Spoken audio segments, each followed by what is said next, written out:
এ কি মিজান ভাই, আপনি এইভাবে মসজিদে বসে কাঁদছেন কেন?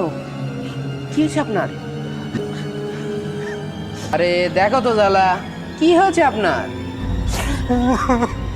ইমাম সাহেব, আপনি আমার বাঁচান ইমাম সাহেব। বুঝলাম না, আমি আপনাকে কিভাবে সাহায্য করব আর আমি আপনাকে কিভাবে বাঁচাবো, কিন্তু আপনার হয়েছেটা কি সেটা তো বলেন। তো ইমাম সাহেব, আমি শোনেন। দাঁড়াও আম্মু, বাজার করে নি, তারপর তোমার মিষ্টি কিনে দিবা। আরে মিজান না? এই রে সেলিম ভাই, ওটা টাকা পায়, তাড়াতাড়ি ঢুকে পড়ি। মনি, তাড়াতাড়ি চল, তাড়াতাড়ি চল।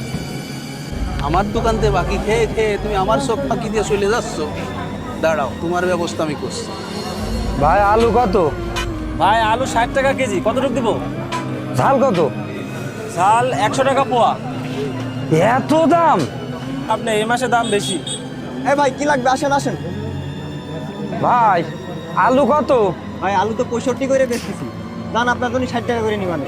ঝাল কত? ঝাল ভাই একদম পুয়া 120 টাকা। আর পটল কত? ভাই পটলও 60 টাকা। ওরে বাবা বাবা, এতে বাজারে আগুন ধরে গেছে, এ হলে কি নেওয়া যায় নাকি? আরে ভাই, কাঁচামালের দাম মাস ধরে ঘুরেই বেশি, আমি তো আরো 5-10 টাকা করে কম নিচ্ছি। আচ্ছা ভাই দেন, হাফ কেজি করে সব কিছু দেন।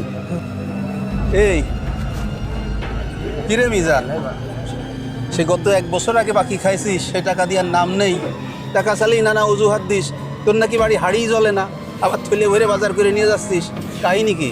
ভাই আমি তোমার সব টাকা পরিশোধ করে দিবা না। তুই কবে দিবি? তোর কাছে টাকা চালেই তো নানা অজুহাত দিস। আজ ছেলে অসুস্থ, আজ বউ অসুস্থ, কাল শরীর ভালো না। ভাই আমার আর কয়টা দিন সময় দেন ভাই, আমি সব টাকা একসাথে দিয়ে দিবা না ভাই। অনেক হয়েছে, আর না। আমার বাড়ির হাড়ি বন্ধ করে তো তোমার বাড়ির হাড়ি জ্বালতে দিতে পারি না। এই বাজার আমার করে বাড়ি যাবে।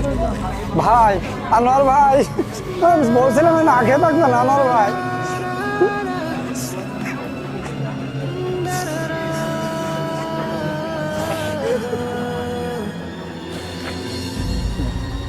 ওই দাঁড়া, তুই এত সিটার তা আমি আগে জানতাম না। তুই 6 মাস আগে আমার কাছে 2000 টাকা নিয়েছিস, তোর তো দেওয়ার কোনো নামগন্ধই নেই। ভাই আমার আর একটা মাস সময় দেন, আমি আপনার সব টাকা একসাথে দিয়ে দিবা না ভাই। তুই টাকা কয়দিন পরে দিবি ভালো কথা, কিন্তু তুই আমার দেখলি পলাই যাস কি জন্য? ভাই আর কয়টা দিন সময় দেন, আমি আপনার কয়টা টাকা সব একসাথে করে দিয়ে দিবা না। তুই আমার সাথে দেখা হলেই চোরের মতো পলাই যাস, তোর বলে আর কোনো ভরসা নেই। তোর টাকা কত আছে দেখি দেখি। ভাই ভাই ভাই, আমার বলছিলাম না খেয়ে থাকবে ভাই। আমি বল ভাই, আমার বলছিলাম না খেয়ে থাকবে ভাই, টাকাটা দিয়ে দেন। আমি বল ভাই, তোর বউ ছেলেবেলে খাইলো কি না খাইলো ও তার দেখার দায়িত্ব আমার নেই, আমার টাকা আমি পেয়ে গেছি। চল মনি চল। সবই তো শুনলেন। শুনলাম, কিন্তু ভাই আপনি মানুষ কেমন ছেঁচড়া কেন?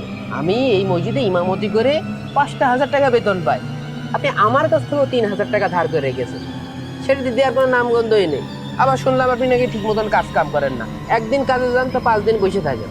হুজুর, আপনি আমার এমন একটা আমল শিখাই দেন যাতে ওই আমল করে আমি সবার টাকা পরিশোধ করে দিতে পারি।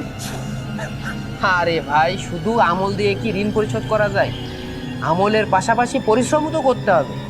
আর আপনি জাগের জাগের কাছ থেকে টাকা ধার করেছেন, এই টাকা যদি দুনিয়াতে পরিশোধ না করেন, কাল কিয়ামতের ময়দানে এই টাকার জন্য আপনি বিপদে পড়বেন। শোনেন ভাই, আল্লাহ তাআলা মাঝে মাঝে মানুষকে বিপদ আপদ দিয়ে পরীক্ষা করে, যাতে বান্দা আল্লাহর পথে ফিরে আসে।